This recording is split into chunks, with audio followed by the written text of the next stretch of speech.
You ready? It's the Roundtable with me, Robert Bannon. Well, welcome to the Roundtable, everybody. My name is Robert Bannon. You're listening to us on the Broadway Podcast Network or watching us on Broadway World or over here on social media.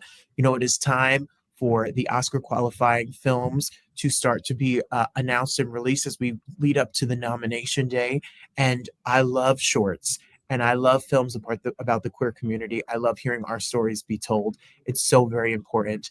And we are here with, I get so nervous to say your name because it's so beautiful, and I'm going to say it with my Jersey New American accent. Philippe Grenier, welcome to the show. Not bad? Yeah, no, you did fine. You did perfect. Yeah, thank you so much for having me. Well, I'm very excited to have you here. We're talking about your film, and I was very excited when I heard about it. The title of the film is Muscat. Muscat, Yeah, which is an exploration of a young boy, and where I saw it. It's beautiful. The film is gorgeous. So, what inspired you to make this movie? yeah. Well, thank you so much. The story was inspired by a family tale from the early '80s. While on vacation abroad, my grandmother's cousin experienced something tragic, but I won't spoil it here. You have to watch the film. So I started the script by writing it from her husband's point of view. However, as I didn't have like all the details of the story, I prefer to present it through the eyes of a fictional character that's closer to me and the social issues that move me. So I obviously see myself in the main character, Samir, because at his age, I was asking myself a lot of questions about my identity. So that's the point start of this film. Yeah. So it's personal. It is a personal experience. It is based on a personal experience. Yeah, absolutely. So I mix like the family tale with my own experience and merge the two stories together. So you wrote this and you directed this piece. So what's it like? How long did it take you to do it from beginning to end? Yeah, it was amazing. It's an incredible feeling to bring to life characters and scenes that you've imagined and that you wrote. But it took a very long time to create this film because I wrote the first version of the script. I think it was like in 2019. We were supposed to shoot this film right before COVID, and then, well, the world stops. So we had to postpone the shooting for a few years. And so here we are 5 years later. Yeah, so it took so long time. Wow. Writing it and directing it amazes me. That's a lot of work. That's a lot of work. I also edit the film, so I'm like really involved in the different departments. So yeah, I also did the edit of the film. But yeah, I like to be really involved in the creation of. Wow. Do you write every day? Do you write only certain times? Like, how often do you write? Not every day. Well, when I have an idea and I'm really passionate about it, like I'm started to write. Like right now, I'm writing a feature film, so I'm really inspired and I write every day. But when I'm not doing that, I shoot television series and commercial and other stuff. So I don't have the chance to write every day. But when I can do it and shoot my own stories, that's the best feeling for sure. Well, homophobia and the world, especially here in the United States, and this time it's a very timely topic. So what do you hope when people watch this? What is the lesson? What do you hope? What should we be inspired? Should we, what should we leave thinking? Yeah, I hope the audience will understand that not everyone has the luxury to speak freely or to love or to desire who they want. And even in 2024, it's wild.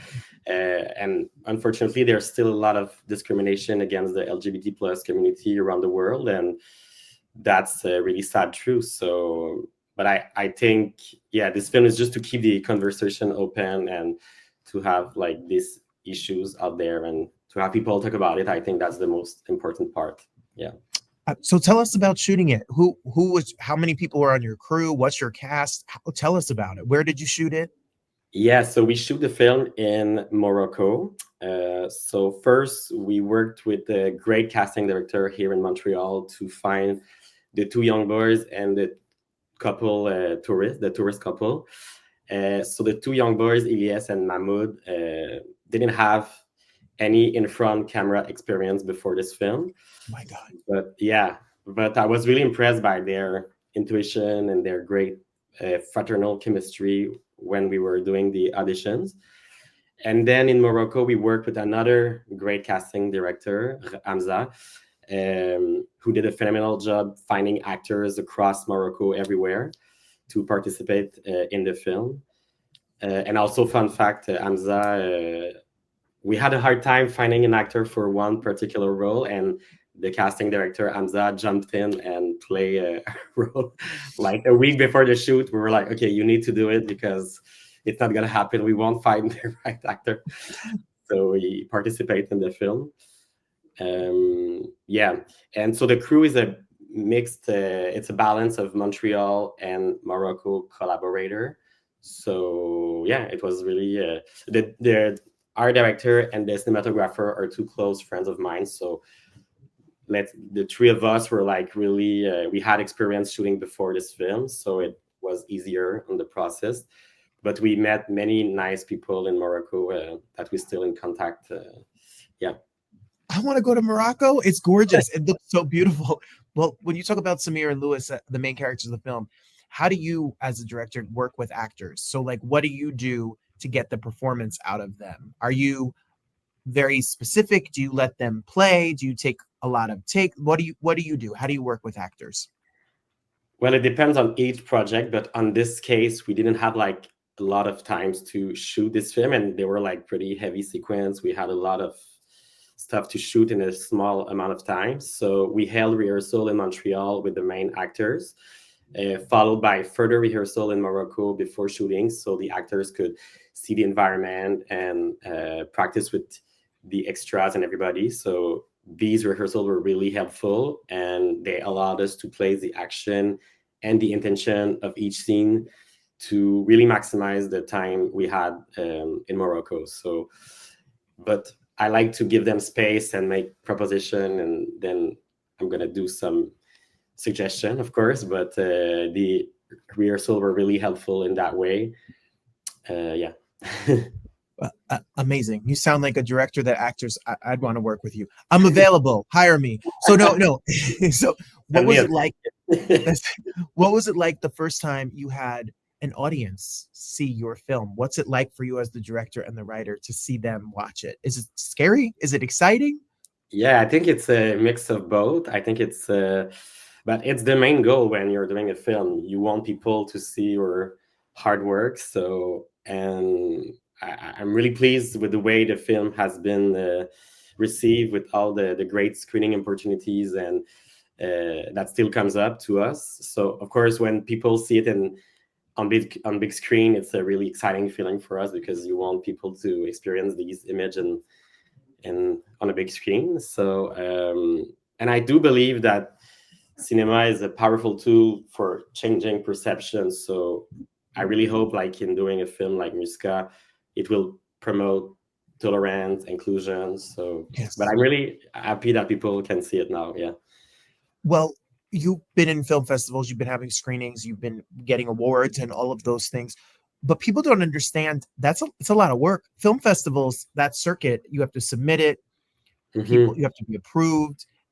Sometimes you get no's, sometimes you get yeses. So what would you like people to what is it like to start submitting? How do you work through who gets to see the movie, which festivals to be a part of?